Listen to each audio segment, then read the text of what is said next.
Okay, hello, welcome back to another game of chess. Today we are going to play e4 as per usual. Our opponent is going to respond with, they go for a Caro Kann, meaning we are going to play d4, push past, and they go bishop f5, meaning we can play knight to c3 here, the Van der Wiel attack, and then the super early move 5, g4 here. If you're not familiar with this, you're not familiar with my channel. This is one of my favorite openings as of recently. Going for g4, forcing that bishop back, swinging the knight out to e2, and then after a move like h6, we can go h4, g4 and h4, basically harassing this bishop, claiming a load of space on the king side. And yeah, we're going to obviously try to castle queenside most likely. However, castling generally isn't even your priority in this opening. I was inspired to play this by well, it was a mate that showed me the opening originally, and then I looked at a lot of Alexei Shirov's games, and he just plays this so beautifully. So I call this the Shirov variation. I believe it goes by other names as well, like just for instance the Van der Wiel with g4. The question is, do we want to go h5? Because then bishop h7, that's obviously the point of them going h6, they didn't want to get their bishop trapped. So h5, bishop h7, we could go for that. We could also go knight f4 and attack the bishop. And if it goes to h7, maybe we go bishop d3. And then after takes, we probably have a superior position. However, I'm going to play the move f4. We are going to fully commit to pushing all of our kingside pawns. And they go for c5 now, which is a critical move in basically all lines in the Caro Kann, I think. And okay, I mean, I can go for h5. There are definitely lines where I can play f5 as well. f5, if you take. If f5 takes, I'm pretty sure there's some crazy looking line with like e6 eventually. Although, actually, is there a line f5 and if you take, I take here? That would be kind of funny as well. There's a lot of basically really dank stuff you can do in this line. We're going to start with bishop e3 though, I think. Try to prioritize development to some extent, and if they take, which they do not go for, they develop a knight to here, okay. Well, I'm going to play, I think, queen d2 and castle. They are probably preparing to get castled kingside, although if they get castle kingside, they're getting slapped by these pawns. We are just going to castle queenside here. And maybe they'll try to castle queenside as well. But bishop e2, are they really going to go for it? Are they really going to go for that when I've already got h4, g4 and f4 played? Bishop e7 is a multifaceted move, though. It gets out the way to castle kingside, but it also threatens to take my pawn on h4. So I'm tempted to feel like h5 now would definitely be a well-timed move. Okay, we're going to go for it. We don't want to lose our pawn, and we can move it forward with tempo. The bishop will go back to h7. Those of you wondering maybe why bishop e4 is not a move, we could just take that with our knight, and after pawn takes, then this pawn will become very weak for the rest of the game. Now, oh, should I go for f5? I really want to go for f5. I could go for knight g3, and then f5, and if you take, I can support this. This just looks so nice. This just looks so lovely. F5 takes, knight takes here. If you just castle, I can probably just take this, queen takes, and then I guess recapture. Bishop takes, bring a rook to the g file. I think I'm going to be a little more patient though. I think I'm going to go knight g3. If my opponent castles it, I kind of just want to wait. Okay, they go queen c2, probably ready to castle queenside. They do not want to face the wrath of f5, I guess. But maybe they don't have a choice. Maybe we're playing f5 anyway. And maybe the point is now, you've brought your queen to c7, and if you take, I'm going to go here. Not only taking the pawn in the center, but with tempo on the queen, so they don't address this problem. Now, the question is it even a problem? Maybe not. But also, that looks scary. And this looks scary at some point. I think we could we could definitely get something really interesting here. What if I went for like f6? Hear me out, this looks stupid, but hear me out. Takes, takes. And then if bishop takes, we can go here, you move the queen, and then check, because there's now no defender of this square, and then fork here, picking up a rook. And if here takes, takes, knight takes, we could go bishop f4, hitting the queen. I'm sure it's not the best. We're going to calculate for a while here. f6, takes, takes. Bishop takes, I'm happy, because we go here. Queen moves, check. King moves, here. Win a rook, probably bishop f4. I like this line. Here takes, takes, knight takes. We go bishop f4. If bishop d6, we go knight here and we win. Probably. And if the queen moves,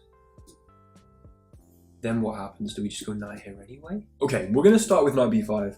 We're going to hit the queen, and we're just going to leave our knight floating here, looking at some very, very scary squares for our opponent. They will have to move the queen here. There is no other move that makes even the slightest bit of sense.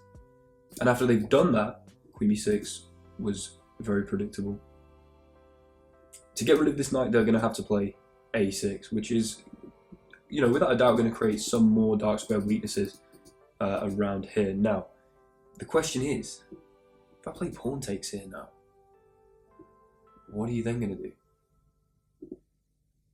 Because if bishop takes, then we go bishop takes, knight takes, check. King moves here. Oh, guys. What if this and this?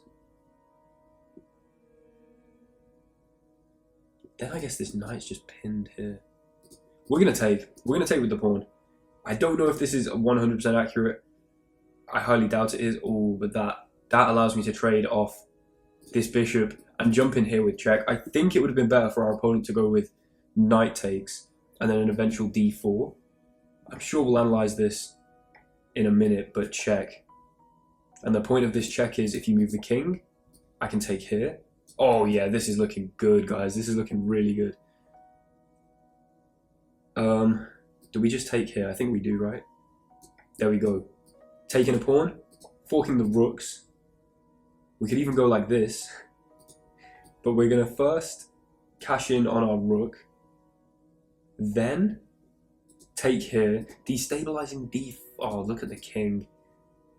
Okay, I don't know how we did it, but we've got an absolutely beautiful, beautiful attacking position. Probably through some inaccurate gameplay, let's be honest. How do I continue this? Do I go bishop h3 to push here? That would be quite funny. But the thing is, if bishop h3 and the king just moves... Wait, where can it move actually? Because here we get check. Here, there's rook f1. Here, you're still in the... You know what? Bishop h3.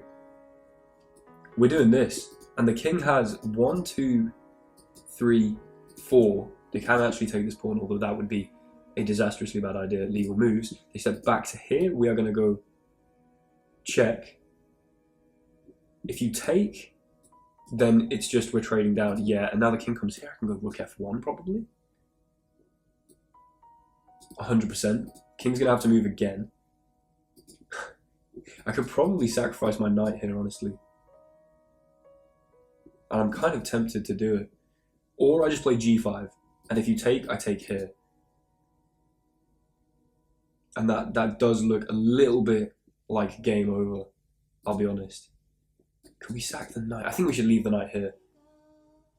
We're going g5. We're going g5. We're going to break at this king. Relentless attack on this weak king here. They take. Oh yeah, and the game's just over. This is checkmate. Wow. I mean, hello? Is this not mate in one? I guess they're trying to threaten mate in one, but I think they've missed the fact that we also have checkmate in one move. Do we have a cooler checkmate? When you have checkmate in one, look for better. That is good advice. Check here by force.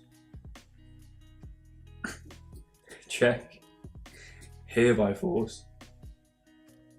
Yeah, I'll be honest, guys. I don't think we're going to find better than checkmate in one. Good game. I bet that was so inaccurate. Let's have an analyze. Okay, so here we are in the analysis. If we scroll down here, you can see that, okay, it was a little bit of a mess around here, let's say. But, I mean, it's expected when you play a Shirov Caro. You're not going to have the smoothest win unless your opponent falls for some opening prep, because it is such just an unbelievable mess. Yeah, the one big problem seems to be bishop h3 here.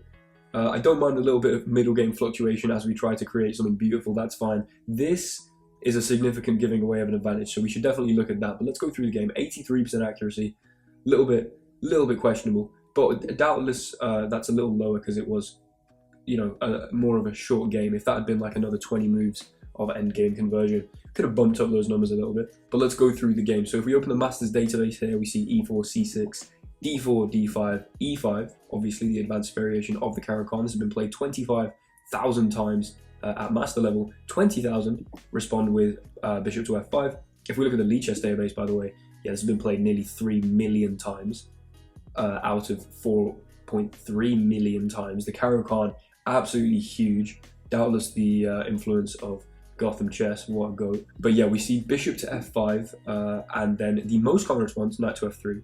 There's also h4, the Tal variation, which is really interesting, but I just think a little, you know, a little more blunt, a little less subtle, let's say. The point is, if h4, if we turn on the engine here, if you go e6, then g4 here, and the bishop is going to be trapped after here in f3.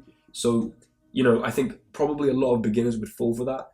If we look at the Lee chess database here, yeah, you can see there have been, what's the most popular move there? 17% of people just give up a bishop straight away, 32,000 times. Wow. That is so funny. Anyway, that is obviously a possibility. But then if you go back here, you can see that knight to c3, here we go, in the Masters database, is the third most popular move. This is the Van der Wiel attack. The point being that after e6, g4, 96% of Masters are playing g4 here. And, you know, we can see as we scroll down the database, you can find a lot of Alexei Shirov, Alexei Shirov, Alexei Shirov, Alexei Shirov, Alexei Shirov, Alexei Shirov. Loads of games, huge names though, all across the board. There's an Anand Karpov game in this line, which I will definitely look at. Topalov, Anand as well. Kasparov, Karpov in this line. Caruana, Grisha, just some huge names. But bishop g6, knight g2 is the overwhelmingly best response. And then after h6 here, all the masters are playing bishop e3, but 25% in 14 games have played h4. Now this has quite a decent win rate, or at least draw rate for white. H4 here. They developed the knight, and okay, this is where we made an inaccuracy and strayed from the master games. However, it's not so bad at all. I mean, it only gives us minus 0.2. And I would probably still play this again, although maybe I'd go knight to f4 in the future. I'll look at this in my own time. I don't want to make this video hours long of me just analysing some of my own prep. But I think f4 is still really interesting. There's a bit of notation in chess, which is, instead of the question mark, exclamation mark, it goes exclamation mark, question mark, which means interesting. It's not notation used a whole lot, but it is definitely used in some of the books I've read. And I think this move deserves that because it's minus 0.2. It's not a significant advantage by any means to black. It's about as insignificant of an advantage to black as you can get. And I mean, just look at it. This has to be interesting. So we see c5, bishop e3 stabilizing the center, fine. Knight comes out, queen comes up, knight comes out, castles queenside. If we look at the graph here, you can see that yes, I might have had a bit more of an advantage here, but didn't quite punish it as well as I could have. And then here we see h5, bishop goes back. And yeah, knight g3, not the best move. Not the best move, but it says mistake going from 0.5 to minus 0.9, which I suppose is fair. However, again, it's not like this is really game-losing stuff. It's still interesting, I think. It is still interesting. We should have taken here. Why? Oh, because of course black can play a6 and... What? What? I don't understand. I guess if knight takes, it wants knight here. This makes sense actually. Okay, so the idea to take here and then put the knight on d4, that makes some sense. instead of putting them out on g3 over here. But then queen c7, because what they should have done is take here, because they would have forced my dark squared bishop off the board, I guess. Knight takes, queen takes, and then I'm sure they can do some kind of bishop c5 shenanigans at some point. Maybe it's not the immediate best move, but that does make sense. They could have won my dark square bishop, which definitely would have been a useful thing for them to have done, but they miss it. Sorry, knight f5 was a move here. You take? Oh my goodness. Are you joking? Queen d8 and g5. You see what I mean? This position is so... How can I possibly... You know, so I played the move f5. You know, the idea of knight to f5 is to divert this pawn so you can take on here. The computer's saying, no, you don't be silly. Don't divert this pawn with your pawn. Divert it with your knight. My whole knight. Because if they take, then we take here. Queen d8. Oh, this is so ridiculous. And then after takes, let's say they take with the queen, we can go d5. I love chess. I love chess so much. I'm going to probably look at this as prep because that is insane. Wow. But okay, let's move past this because I don't want to spend ages looking at knight f5, although that would have been an incredible move. I'm not going to be too harsh on myself for making this this blunder because although I missed knight to f5, I'm not sure who expects me to see knight to f5 there. And at least we sort of had the right idea of playing f5 to try and divert this pawn. They then castled queenside, what am I talking about? Knight b5, takes, and this was an inaccuracy because we can take, and go check. Awesome. The king comes out. Yeah, that didn't make sense. You should seek refuge in here and just, you know, accept that you're going to be down a rook. We go here. They go rook here. We take. This looks all great. Taking here best. And this was a blunder. Why? Because they had knight here? I mean, I don't even slightly understand how that... g5? King goes back? Oh no, but then g6, so what? Okay, it looks like when the engine actually thinks about it, it decides that this isn't a blunder. What? Bishop here, it's saying +1. Then it's saying that the best move by a reasonable margin is knight to b4, but then after I play g5, king e7 and g6, we're back to being very winning. Although apparently there's knight takes here, king here, knight here threatening mate, to which we go check. King goes back, we take this with check, the king goes up, we go check again. Guys, look at the state of this. I'm gonna be happy with myself that bishop h3 was not a stupid blunder. And by no means was it an obviously punishable blunder. The engine just sees some crazy lines sometimes, especially in a position where the king's this loose and where you've got two knights and a queen converging on my king with little to no defense on these pawns. Like, fair enough, the engine's also an insane line. I'm not upset about bishop h3 because obviously the very human move is get out of the way of g5 as a discovered check. After they did move, we go check, awesome. Then we go rook f1, awesome. Could I have sacrificed? Was g5 the best move? It looks like it. Yep. Could we have sacked the knight? Check. Here. It looks like we could have sacrificed the knight. But after here we have to trade queens, so that would have been boring. So instead we go g5. And after they take, yeah, it's just queen takes. And then they go for this mate, but it's too late. Because we have checkmate on g7. That actually, I'll be honest, when I looked at the original analysis down here, I thought, oh, that was a bit of a shaky game, you know, a couple blunders. I don't think this was as significant, because look at the engine here. It's saying it's still plus 2.9, whereas this says it's plus 1. I think that was actually a smoother game than seems to be implied here. This looks a bit choppy, but honestly, I like the sort of the story of that game, which was the whole idea of they put the queen on c7, exploiting that, noticing we had this hole in here, trying to work out a way to trade the dark square bishops, going for this check, winning the rook, and then exploiting the weak king. And even if that wasn't the most perfectly accurate thing, we got the checkmate done, and it was quite nice. Thank you very, very much for watching. I hope you guys enjoyed another Shirov variation CARO KANN. I am aware that I am, we're seeing quite a few of the same openings recently on the channel. That is a byproduct of me being obsessed with these openings. Hopefully you guys enjoy them as well, because, you know, when you click on a video, it's probably going to be a Mengarini, Shirov Caro Kann, a Scotch, some kind of Alekhine defense, or maybe a Benko Gambit. That's generally speaking my my vague repertoire at the moment. I will be trying to branch out into other openings. Who knows, if someone puts a gun to my head, I might play the London system, although I'd rather die. Thank you so much for watching. Like, comment, subscribe, all that really helpful stuff, and I will see you tomorrow for another video. Bye guys.